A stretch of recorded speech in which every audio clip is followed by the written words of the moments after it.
Hello, my name is Matthias Cavodi. I'd like to welcome you guys to my channel. Today we're going to talk about Wolverine battling the X-Men. These particular issues we're going to cover are part of the 12 crossover, which was a real big letdown. Like, Marvel was building up that crossover for about a decade. It was like a big mystery. You knew it was tied to Apocalypse, and during this time had captured Wolverine, made him into the Horseman of Death. You felt like the stakes were really high, and they just really dropped the ball. At least for me, there was like things about the story that really didn't work for me. But the only thing that I did like about this crossover was Wolverine as Death. Back then, it was like a real big deal. Like, if someone was converted into a Horseman of Apocalypse, it would have like a lasting effect on that character, and something that you don't see happen further down the line. So we're gonna cover today X-Men issues 95 and 96, written by Alan Davis and illustrated by Tom Rainey, and Wolverine 146 and 147, written by Fabian Nicieza and illustrated by Erik Larsen. So let's get into this. So prior to Wolverine being captured, at least on a story level, a chronological level, Wolverine was captured by the Skrulls. They put in an imposter. Was running around with the X-Men for a while Apocalypse changed the original real deal Wolverine into Death, that we actually covered in another video, where Death goes up against Apocalypse sends him to go up against the Incredible Hulk.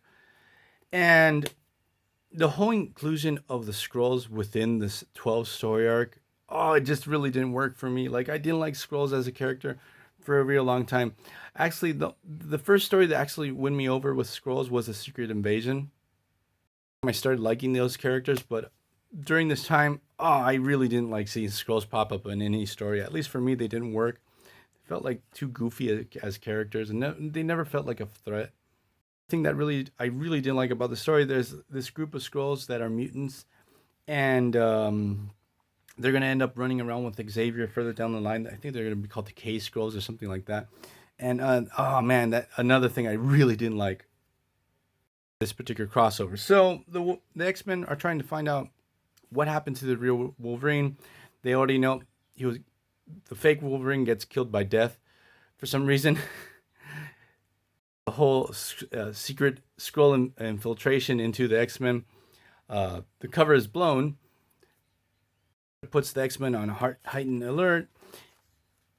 Realize that the Skrulls also want to kidnap Polaris. She's also seems to be one of the 12. That's what the X-Men realize during this time, that they're trying to capture the 12 for some mysterious reason. So the X-Men are able to find their way into the Skrull headquarters. Battle breaks out between the X-Men and the Skrulls. When this goes down, Death, he arrives, he steals something from the Skrulls, and Death gets confronted by the X-Men. So we actually sort of get a pretty good battle. I love the design for Death Wolverine. It's so cool.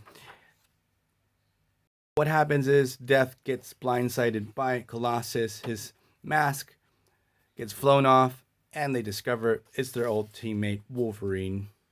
Ton of clues. It was really obvious that it was Wolverine. But when I was a kid and this came out, it was really shocking. It's like, oh shit, it was Wolverine. I didn't see it coming. But it was really obvious. But I always get blindsided myself by these type of things. So what happens is, it's out his other horsemen to go out and capture the rest of the 12. Deathbird, who I think is War in this story, captures Iceman. Then we have Wolverine goes for a round 2 against the X-Men to capture Mikhail, who is Colossus' brother, another member of the 12, I never liked Colossus' brother as a character. He's been a villain and sometimes an ally to the X-Men, but for some reason, I've never been drawn to him. Main villain to a story, I realize it's him. I sort of skip over the story. I don't know why I don't like that character. I saw him to be like one of the members of 12. I thought to myself, really? Like, really, you're going to put that character in there? Then we have Sunfire. Another one of the 12 gets captured by Famine, who is actually Ahab. In Excalibur, they were really building up the whole situation where Roy Campbell, one of the members, friends of the Excalibur, he wasn't a mutant, he worked with them, was going to become Ahab. So over the years, they were building up how he got into becoming this character, Ahab. And we didn't get any tie into how he was converted and became a horseman of apocalypse. So I felt like that was like a real wasted opportunity. It rages on between Wolverine and the X-Men, and Wolverine's not pulling any punches. Like, he's going for kill blows. Like, he doesn't give a shit. Like, his Apocalypse control over Wolverine is pretty strong. Get the big reveal. Apocalypse is the one behind all these kidnappings. The rest of the X-Men are going into the battle with Apocalypse in the Egyptian desert to finish off the conclusion of the 12 crossover. There's a splinter group of X-Men, Kitty Pryde, Archangel, Nightcrawler, and Jubilee that are going into the sewers and the Morlock tunnels to find Wolverine, who's gone into hiding there. So, in these particular issues written by Fabian Nicieza and art by Erik Larsen, it's really good. The art is fantastic. I really love it. What happens is Angel or Archangel gets more and more violent and more aggressive, like being towards Wolverine because of the situation. He used to be one of the Horsemen of Apocalypse. And the Morlock tunnels really brings back all these terrible memories for Warren Worthington III. Really cool battle between Kitty Pryde and Wolverine, where Kitty Pryde's really shaken when Wolverine is totally okay using his claws and hurting her. The Wolverine issues are actually really well written. We see like Archangel sort of going to a breaking point. He's taken to this very dark place. His mind is actually in danger, but Psylocke is actually to break Apocalypse hold on Wolverine, uses her psychic powers. Even there's danger that Shadow King is going to come out, but at the last minute, she's able to enact the blow. Wolverine is free, but the death power or so whatever that's over Wolverine jumps into Archangel.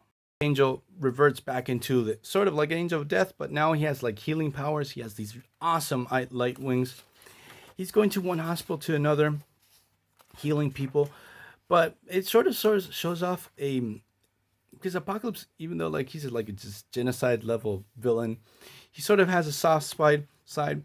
What happens is actually he has like a secret mission for Archangel, or it's programmed into Archangel to cure Abraham Kiros, the Horseman of War, he can't move. He's completely paralyzed, and that's what happens in the story. Archangel finds Abraham Kiros, I think his name is, and cures him. He's able to walk again. So it's a good conclusion to Wolverine's arc as Death. I thought it was pretty good, and also that there was always a lot of bad blood between Archangel and Wolverine. They're able to resolve their differences, and this is a good conclusion for Wolverine and his arc. The rest of the 12 crossover was terrible, and Ages of Apocalypse was even worse. Oh man, don't get me started. I'll probably do a rant video about that. So, hope you guys like this video. See you guys next time. Bye.